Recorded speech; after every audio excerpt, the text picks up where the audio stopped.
Praise the lord. క్రీస్తు సాక్షి YouTube channel ద్వారా ఈ వీడియో వీక్షిస్తున్న మీకందరికీ మన రక్షకుడు ప్రభు అయిన యేసుక్రీస్తు అతి పరిశుద్ధ నామములో వందనాలు తెలియజేస్తూ ఉన్నాను. అందరూ బాగున్నారా? మరొక శుక్రవారం పవిత్ర బైబిల్ గ్రంథం నుంచి ఒక ప్రాముఖ్యమైన అంశమును ధ్యానించే అవకాశమును మనందరికీ ఆ దేవాది దేవుడు అందించినందుకు మొదట దేవునికి కృతజ్ఞతలు, స్తుతులు, స్తోత్రములు అర్పిస్తూ ఉన్నాను. డియర్ ఫ్రెండ్స్, తమ్నైల్ చూసే ఉంటారు, మనుష్యులకి బంధుత్వాలు అవసరమా అనే విషయం పైన బైబిల్ గ్రంథంను ఆధారంగా చేసుకుని ఈ ప్రశ్నకి సమాధానం వెతికే ప్రయత్నం ఈరోజు మనందరం చేద్దాం. బంధుత్వాల విషయానికి వస్తే, గతంలో నేను కుటుంబ వ్యవస్థలో ఒక కుటుంబ యజమానిగా ఆ వ్యక్తి నిర్వర్తించాల్సిన కర్తవ్యం ఎలా ఉంటుంది, అదేవిధంగా భార్య భర్త విషయంలో నెరవేర్చాల్సిన కర్తవ్యం ఎలా ఉంటుంది, అదేవిధంగా బిడ్డల యొక్క కర్తవ్యం ఏంటి, ఓవరాల్గా ఒక కుటుంబంలోని సభ్యులు వారు నెరవేర్చాల్సిన కర్తవ్యం ఏ విధంగా ఉంటుంది అనేది బైబిల్ గ్రంథంలో రెఫరెన్సులు కోట్ చేస్తూ చాలా డీటెయిల్డ్గా నేను వీడియో చేశాను. ఆ వీడియో చూడకపోతే ఒకసారి ఆ వీడియోను కూడా చూడండి. ఈ రోజున కుటుంబాన్ని పక్కన పెడితే కుటుంబం వెలుపల, అంటే మన తోబుట్టువులు కావచ్చు, సన్నిహితులు కావచ్చు, బంధువులు కావచ్చు, స్నేహితులు కావచ్చు, సమాజంలో మన ఇరుగు పొరుగు వారు కావచ్చు, వారితో మనం ఎటువంటి సత్సంబంధాలని ఏర్పరచుకోవాలి, వారి పట్ల మనం ఏ విధంగా ప్రవర్తించాలి అనే విషయంలో అసలు మనం ప్రామాణికంగా భావించే బైబిల్ గ్రంథం ఏం చెబుతుంది అనే విషయాన్ని కొన్ని వచనాలు తీసుకుని మనం ఈరోజు ధ్యానించబోతూ ఉన్నాం. సో ముందుకు కొనసాగే ముందు మొదటిగా ఈరోజు మనం ఎంచుకున్న ధ్యానాంశాన్ని క్లుప్తంగా బైబిల్ గ్రంథం నుంచి వినండి, ప్లే చేస్తాను. కాబట్టి మీరిప్పుడు చేయుచున్నట్టుగానే ఒకరినొకడు ఆదరించి ఒకరికొకడు క్షేమాభివృద్ధి కలుగజేయడి. మరియు సహోదరులారా, మీలో ప్రయాసపడుచు ప్రభువునందు మీకు పైవారయుండి మీకు బుద్ధి చెప్పు వారిని మన్నన చేసి వారి పనిని బట్టి వారిని ప్రేమతో మిక్కిలి ఘనముగా ఎంచవలనని వేడుకొనుచున్నాము. మరియు ఒకరితోనొకడు సమాధానముగా ఉండుడి. సహోదరులారా, మేము మీకు బోధించున్నది ఏమనగా, అక్రమముగా నడుచుకుని వారికి బుద్ధి చెప్పుడి, ధైర్యము చెడిన వారిని ధైర్యపరచుడి, బలహీనులకు ఊతనీయుడి, అందరి ఎడల దీర్ఘశాంతము గలవారయుండుడి, ఎవడును కీడునకు ప్రతి కీడు ఎవనికైనను చేయకుండా చూచుకునుడి. మీరు ఒకని ఎడల ఒకడును మనుషులందరి ఎడలను ఎల్లప్పుడూ మేలైన దానిని అనుసరించి నడుచుకునుడి. ఎల్లప్పుడూ సంతోషముగా ఉండుడి, ఎడతెగక ప్రార్థన చేయుడి. ప్రతి విషయమునందును కృతజ్ఞతాస్తుతులు చెల్లించుడి. ఈలాగు చేయుట యేసుక్రీస్తునందు మీ విషయములో దేవుని చిత్తము. ఆత్మను సాధారణంగా మనలో కొంతమంది మన బంధువులతో కానీ, మన సన్నిహితులతో కానీ, మన స్నేహితులతో కానీ, లేదు అంటే మనతో జీవించే ఇరుగు పొరుగు వారితో కానీ ఏదైనా ఒక విషయంలో పొరపచ్చాలు వచ్చినప్పుడు, విభేదాలు వచ్చినప్పుడు కొంతమంది ఎలా బిహేవ్ చేస్తారు అంటే, ఇంక జన్మలో నీ గడప తొక్కను, ఇంక జన్మలో నీ మొహం చూడను, జన్మలో నీతో మాట్లాడను అనే శబ్దాలు చేస్తూ ఉంటారు. మీరు అలా చేయకపోయినా అలాంటి వ్యక్తుల్ని మీరు సమాజంలో చూసే ఉంటారు కదా.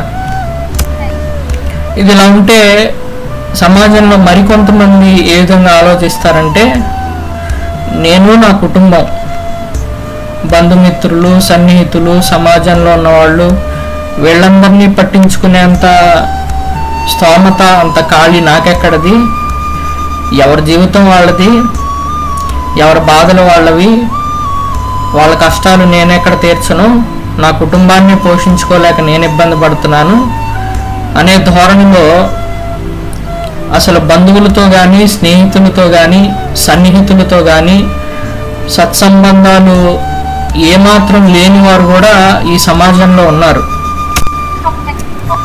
నాకేదైనా సమస్య వచ్చినప్పుడు వాళ్ళ జీవితాన్ని వదులుకుని వాళ్ళు రాలేరు, అలాగని వాళ్ళ సమస్య వచ్చినప్పుడు నా జీవితాన్ని పక్కన పెట్టి నేను వెళ్ళలేను. కాబట్టి నేను, నా కుటుంబం ఇంతవరకు చాలు అని పరిమితమైపోయి కనీసం బంధువులన్న వాళ్ళకి ఒక పూట కూడా అన్నం పెట్టని మనుషులు ఈ సమాజంలో ఉన్నారు. మరోపక్క బంధువులన్నా, స్నేహితులన్నా, సన్నిహితులన్నా ప్రాణాలు ఇచ్చేవారు, ఎంతకైనా తెగించేవాళ్ళు కూడా ఈ సమాజంలో ఉన్నారు. ఈ నేపథ్యంలో బైబిల్ గ్రంథం, దేవుని సత్యవాక్కు బంధుత్వాల విషయంలో ఎలాంటి ఆజ్ఞలని మనకు జారీ చేసింది? బంధుత్వము అంటే నథింగ్ బట్ నీతో పాటు నీతో సహచర్యం చేసేవారు, నీ ఇరుగు పొరుగున జీవించేవారు, వారితో నువ్వు ఏ విధంగా ప్రవర్తించాలి, వారి పట్ల నీ ప్రవర్తన ఏ విధంగా ఉండాలి అనే విషయంలో బైబిల్ గ్రంథం ఏం చెబుతుంది అనే విషయాన్ని కాసేపు ధ్యానం చేద్దాం. బంధుత్వాలని నెగ్లెక్ట్ చేసే వ్యక్తులు వాళ్ళు ఎందుకు ఆ విధంగా ఆలోచిస్తున్నారు, ఎందుకు ఆ విధంగా ఉంటున్నారు అంటే వాళ్ళకు ఒక రకమైన ఆత్మవిశ్వాసం ఏంటి అంటే,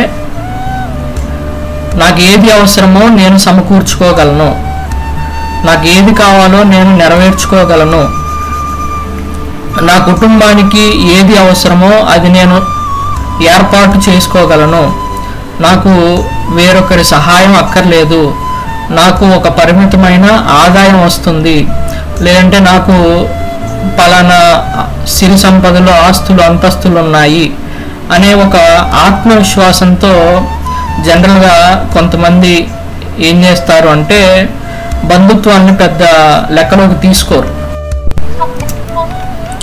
ఏదైనా ఫంక్షన్కి పిలిచినప్పుడు వెళ్ళామా, మన తాహతకు తగ్గట్టు వాళ్ళకి ఏమన్నా ఇవ్వాల్సి వస్తే ఇచ్చామా, పలకరించామా, కొంత సమయం గడిపామా, వచ్చామా అన్నట్టు ఇలాంటి వ్యక్తులు ప్రవర్తిస్తూ ఉంటారు. అంతేగాని అంతకు మించి అవతలి వ్యక్తితో పెద్ద హార్మోని అనేది వీళ్ళ దగ్గర ఉండదు.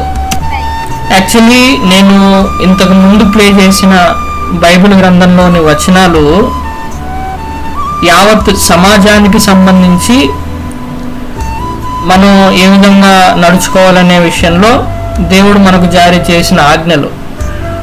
అయితే వాటిని బంధుత్వానికి నేను ఎందుకు ఆపాదిస్తున్నానంటే సమాజంలోనే బంధువులు కూడా భాగం, స్నేహితులు కూడా భాగం, సన్నిహితులు కూడా భాగం. సో వన్స్ మనం బంధుత్వాలను గాన మెయింటైన్ చేయగలిగితే, వారి విషయంలో ఈ ఆజ్ఞల్ని నెరవేర్చగలిగితే సమాజం పట్ల కూడా మనం అదే విధంగా ప్రవర్తించడానికి ఆస్కారం ఉంటుంది. కాబట్టి ఈ వచనాలు బంధుత్వానికి సంబంధించి కాదు కదా అని అనుకోవద్దు.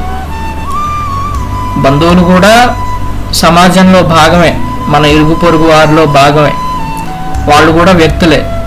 కాబట్టి మొదట మన సన్నిహితుల్ని మనం ప్రేమిస్తే సాధారణంగా సమాజంలో కూడా మనం అదేవిధంగా మనకు పరిచయం లేని వ్యక్తుల పట్ల కూడా అదే రకమైన ప్రవర్తనని మనం కనబరచడానికి ఆస్కారం ఉంటుంది. అదే క్రమంలో మనం ఒక వ్యక్తి మీద కొన్ని ప్రతికూల పరిస్థితుల వలన వాళ్ళు తెలిసి తెలియక మన పట్ల వ్యవహరించిన తీరు వలన మనం పెంచుకున్న ద్వేషం అది సరైనది కాదు, మనం ప్రవర్తించే తీరు, వాళ్ళని అవాయిడ్ చేసే తీరు సరైనది కాదు అంటూ కూడా ఈ వచనాలు పూర్తిగా ఆ ప్రవర్తనని ఖండిస్తూ ఉన్నాయి. మిత్రులారా, ఒక విషయం గమనించండి. ఈ సమాజంలో మనిషి అనేవాడు పరాన్నజీవి. అంటే ఒక క్షణం మీరు ఆలోచిస్తే ఒక్క క్షణం కూడా ఒక వ్యక్తి వేరొక వ్యక్తి మీద ఆధారపడకుండా జీవించడం అనేది అసాధ్యం. ఏదో ఒక రూపంలో, ఏదో ఒక అవసరం నిమిత్తం మనం ప్రతి ఒక్కరూ ప్రతి క్షణం ఎవరో ఒకరి మీద ఆధారపడుతూనే ఉన్నాం. అది మన కుటుంబంలో, మన కుటుంబ యజమాని దగ్గర నుంచి బయటి సమాజంలో అనేక రంగాలలో పనిచేసే వ్యక్తుల వరకు ప్రతి ఒక్కరి మీద మన జీవితం అనేది ఆధారపడి ఉంది. కాబట్టి మనం పొరపాటును కూడా నా జీవితాన్ని నేను లీడ్ చేసుకోగలను, నాకు ఎవరి సహాయం అక్కర్లేదు అనే ఆలోచనకి ఏ కోశాన రాకూడదు. ఆ ఆలోచనే మనకు రాకూడదు. ఎందుకు అంటే పరిస్థితులు ఎప్పుడూ మనకు అనుకూలంగా ఉండవు. ఈ రోజున మనకు సమృద్ధి ఉండొచ్చు, ఈ రోజున అన్నీ మనకు అందుబాటులో ఉండొచ్చు, ఈ రోజున మనకి సంపూర్ణ ఆరోగ్యం ఉండొచ్చు. కానీ రేపటి రోజున మన పరిస్థితి ఏంటి అనేది మనకు తెలియదు, మన భవిష్యత్తు ఏంటి అనేది మనకు తెలియదు. ఇలాంటి నేపథ్యంలో మనం ఒక వ్యక్తిని తాత్కాలికంగా కానీ శాశ్వతంగా కానీ ద్వేషిస్తున్నాము అంటే దానివల్ల మనకి నష్టమే కానీ లాభం ఏమాత్రం ఉండదు. మీకు అర్థమయ్యే విధంగా చెప్పాలంటే ఇటీవల కాలంలో విజయవాడ నగరంలో విపరీతమైన వరదల కారణంగా అనేక ప్రాంతాలు ముంపుకు గురైన విషయం మీకు అందరికీ తెలుసు. ఆ సమయంలో కేవలం పేదవారు మాత్రమే ఇబ్బంది పడలేదు. వరదలకి పేదలు ధనికులు అనే తేడా ఉండదు కదా. ఈవెన్ సంపన్న వర్గాలు కూడా కనీసం 3 పూట్ల తినడానికి తిండి లేక 2-3 రోజులు ఆకలితో అలమటించిన వారిని మీరందరూ చూశారు. వాళ్ళు అంతకు ఈ పరిస్థితిని ఎదుర్కొనక ముందు వరకు ఏమని అనుకుని ఉంటారు, మనకంతా సమృద్ధి బాగానే ఉంది, మనకేం లోటు లేదు అనుకునే ఉంటారు కదా. వాళ్ళకి ఇళ్ళు బాగానే ఉన్నాయి, ఆర్థికంగా బలవంతులు, అన్ని రకాలుగా బలం కలిగిన వాళ్ళు, వాళ్ళకి ఇంకేం లోటు ఉంటుంది. అలాంటప్పుడు వాళ్ళ ఆలోచన ఎలా ఉంటుంది, మాకు అన్ని విషయంలో సమృద్ధి ఉంది అనే ఒక కాన్ఫిడెన్స్తోనే ఉంటారు వాళ్ళు. ఇలాంటి పరిస్థితి వస్తుంది అని వాళ్ళు ఏ క్షణంలో కూడా ఊహించుండరు.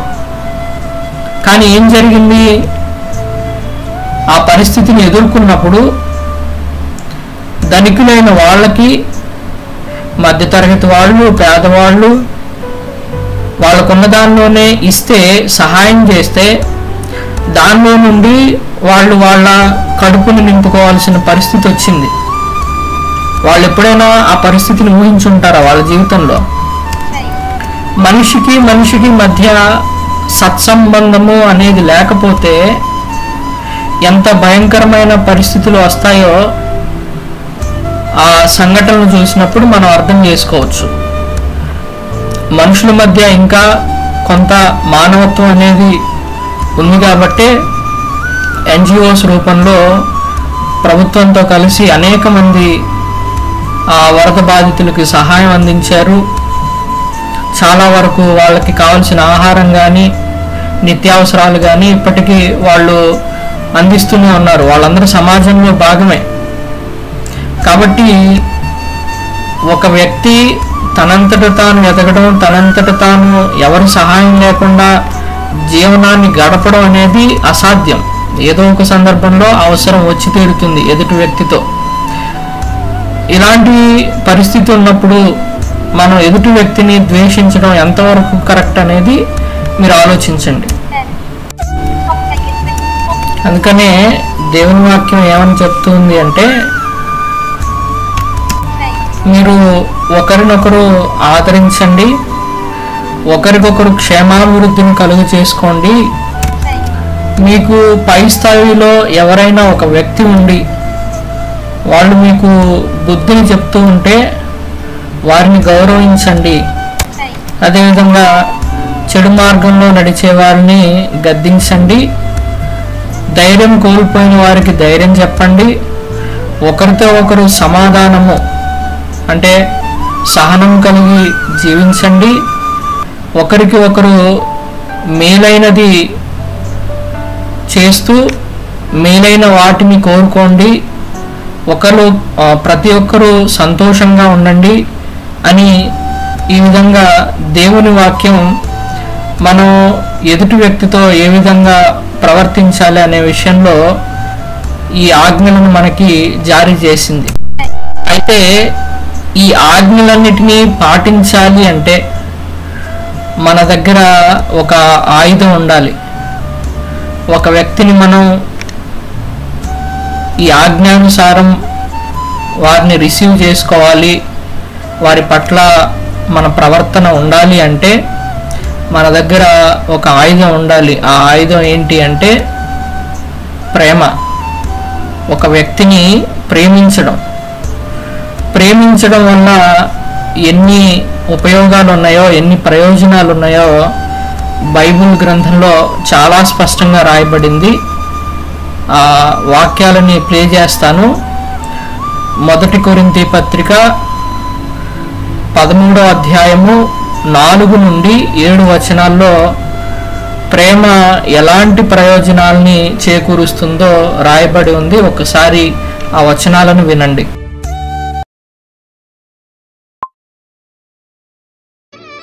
ప్రేమ దీర్ఘకాలము సహించును, దయ చూపించును. ప్రేమ మత్సరపడదు, ప్రేమ డంబముగా ప్రవర్తింపదు, అది ఉప్పొంగదు, అమర్యాదగా నడువదు, స్వప్రయోజనమును విచారించుకొనదు, త్వరగా కోపపడదు, అపకారమును మనస్సులో ఉంచుకొనదు, దుర్నీతి విషయమై సంతోషపడక సత్యమునందు సంతోషించును, అన్నిటికీ తాళుకొనును, అన్నిటినీ నమ్మును, అన్నిటినీ నిరీక్షించును, అన్నిటినీ ఓర్చును. ప్రేమ శాశ్వత కాలముండును. చూడండి, ఒక్క ప్రేమ అనే లక్షణం మనకి ఉంటే, ఒక వ్యక్తిని ప్రేమించడం అనే సద్గుణం మనకు ఉంటే దానివల్ల ఎన్ని ప్రయోజనాలు ఉన్నాయో చూడండి. మన యొక్క వ్యక్తిత్వ వికాసం మెరుగుపడడానికి అంటే మనం మన పర్సనాలిటీని డెవలప్ చేసుకోవాలి. పర్సనాలిటీ డెవలప్మెంట్ మనకి కావాలి అంటే ఇంతకంటే బెటర్ గ్రంథం, బెటర్ మ్యాగజైన్, బెటర్ బుక్ ఏదైనా దొరుకుతుందా? ఒకసారి ఆలోచించండి. అందుకనే నేను ఎప్పుడు చెప్పినా బైబిల్ గ్రంథాన్ని చిన్న వయసు నుండే మీ పిల్లలకి చదవడం, దాని అర్థాన్ని నేర్పించడం అనే ప్రక్రియని మీ అనుదిన జీవితంలో ఆ ప్రక్రియను చేయండి అని చెప్పేది. అందుకే ఏ వ్యక్తి రోల్ మోడల్ అక్కర్లేదు, ఏ పుస్తకాన్ని నీతి కథల్ని వాళ్ళకి చెప్పక్కర్లేదు. బైబిల్ గ్రంథంలో ఉన్న వచనాన్ని విడమర్చి వాళ్ళకి ఎక్స్ప్లెయిన్ చేయడం ద్వారా వారికి ఎంత పర్సనాలిటీ డెవలప్మెంట్ మనం ఇస్తున్నాం అనేది మీరు అర్థం చేసుకోవచ్చు. ప్రేమ దీర్ఘకాలం సహిస్తుందట. అంటే ఎవరైనా ఒక వ్యక్తి మీద నీకు ద్వేషం కలిగింది అంటే అక్కడ నీకు ప్రేమ లేదు అని అర్థం. ఒకవేళ ఆ వ్యక్తి మీద నీకు ప్రేమ ఉంది అంటే అతను ఎన్నిసార్లు నీ పట్ల అపరాధం చేసినా, నీ పట్ల తప్పుగా ప్రవర్తించినా నువ్వు దాన్ని సహిస్తావు. ఎప్పుడు ప్రేమ అనే లక్షణం నీలో ఉన్నప్పుడు. అదేవిధంగా ప్రేమ ఉంటే ఆటోమేటిక్గా అవతలి వ్యక్తి మీద నువ్వు దయ చూపిస్తావు, కనికరం చూపిస్తావు. అదే ఇక్కడ రాయబడి ఉంది. అలాగే ప్రేమ మత్సరపడదట. అదేవిధంగా ప్రేమ డంబముగా ప్రవర్తించదట. మనలో ప్రేమ గనక ఉంటే అవతల వ్యక్తిని తగ్గించి చూసి, నా దగ్గర ఇది ఉంది, నీ దగ్గర ఇది లేదు, నేనెంత గొప్పవాడిని, నువ్వింత దరిద్రుడివి అనే మనస్తత్వం ఉండదు. అదే డంబము. ప్రేమ ఉంటే డంబము ఉండదు. ప్రేమ అమర్యాదగా నడవదట. అంటే ఒకవేళ నీలో ప్రేమ ఉంటే అవతల వ్యక్తి మీద పొరపాటున మాట్లాడకూడని మాటలు నువ్వు ఆ వ్యక్తిని అనవు, దూషణలు నీ దగ్గర నుండి రావు, అమర్యాదగా ఆ వ్యక్తి పట్ల నువ్వు ప్రవర్తించవు. ప్రేమ గనుక నీ దగ్గర ఉంటే స్వప్రయోజనమును విచారించుకొనదు. అంటే ప్రేమ ఉన్నప్పుడు నాకేంటి లాభం అనే ఆలోచన రాదు. ఒకవేళ నేను నష్టపోయినా అవతలి వ్యక్తి బాగుండాలి అనే ఆలోచన మనకు వస్తుంది. అదేవిధంగా త్వరగా కోపం రాదు ప్రేమ ఉన్నప్పుడు. అపకారమును మనసులో ఉంచుకున్నదు. స్టార్టింగ్లో నేను చెప్పాను కదా, ఇంకా జీవితంలో నీ గడప తొక్కను, నీ ఇల్లు చూడను, నీ ముఖం చూడను, నీతో మాట్లాడను అని దీర్ఘకాలికంగా ఒక వ్యక్తి మీద పగ పెంచుకొని, ప్రతీకారం పెంచుకొని, అతనేదో తెలిసి తెలియక మన పట్ల చేసిన అపరాధాన్ని పదే పదే గుర్తు చేసుకుని ద్వేషాన్ని మరింత పెంచుకోవడం, ఈ తత్వం అనేది మనలో ఉండదు. ఎప్పుడు మనలో ప్రేమ అనేది ఉంటే అవతల వ్యక్తి మీద అపకారంని లెక్క చేయం. మనం అవతల వ్యక్తి మనకు చేసిన అపకారాన్ని మనం ఎప్పటికీ పట్టించుకోం. దుర్నీతి విషయమై సంతోషపడక సత్యమునకు సంతోషించును. అంటే అవతల వ్యక్తి ఏదైనా చెడు లక్షణాలు, దుర్నీతి కలిగి ఉన్నాడు అనుకోండి, వాడు చూడు ఎంత చెడ్డాడో అని చెప్పి మనం సంతోషించాం. ఒకవేళ అవతల వ్యక్తి మీద ప్రేమ ఉంటే అతని దుర్నీతిని బట్టి మనకు సంతోషం కలగదు, సత్యమును బట్టి సంతోషం కలుగుతుంది. ప్రేమ అన్నిటికీ తాడుకొనును, అన్నిటినీ నమ్మును. ఒక వ్యక్తి మీద మనకు అపారమైన ప్రేమ ఉంది అనుకోండి, అక్కడ ఆటోమేటిక్గా మనకి ఆ వ్యక్తి మీద నమ్మకం వచ్చేస్తుంది. అంటే ప్రతిదానికి ప్రూఫ్ అడగం, వ్యక్తిని గుడ్డిగా నమ్మేస్తాం. ఎప్పుడు ప్రేమ ఉన్నప్పుడు బంధుత్వాలు నిలబడాలి అంటే నమ్మకం అనేది అవసరం. ఆ నమ్మకం రావాలి అంటే ప్రేమ ఖచ్చితంగా మనకు ఉండాలి. ఫైనల్గా ప్రేమ శాశ్వత కాలం ఉంటుందట. ఇవన్నీ చదివిన తర్వాత మీకు ఒకటి అనిపించవచ్చు, ఇవన్నీ చెప్పుకోవడానికి, ఒకరికి చెప్పడానికి, నేర్పించడానికి బాగుంటాయి, కానీ వాటిని ఆచరించడానికి సాధ్యం కాదు, చెప్పడం చాలా ఈజీ అని మీరు అనుకోవచ్చు. కానీ ఇవి ఎప్పుడు సాధ్యపడతాయి అంటే ఎప్పుడైతే మనకి పరిశుద్ధాత్మ శక్తి మనకి తోడ్పడుతుందో, మనలో పరిశుద్ధాత్మ శక్తి పనిచేస్తుందో, వీటిలో ఒక్క ఆజ్ఞను కూడా మీరకుండా మన జీవితాన్ని మనం జీవించవచ్చు. అదేమీ అసాధ్యమైన విషయమేం కాదు. కాకపోతే వీటిని చేయాలి అంటే మనకి పరిశుద్ధాత్మ శక్తి, పవిత్రాత్మ శక్తి అనేది అవసరం.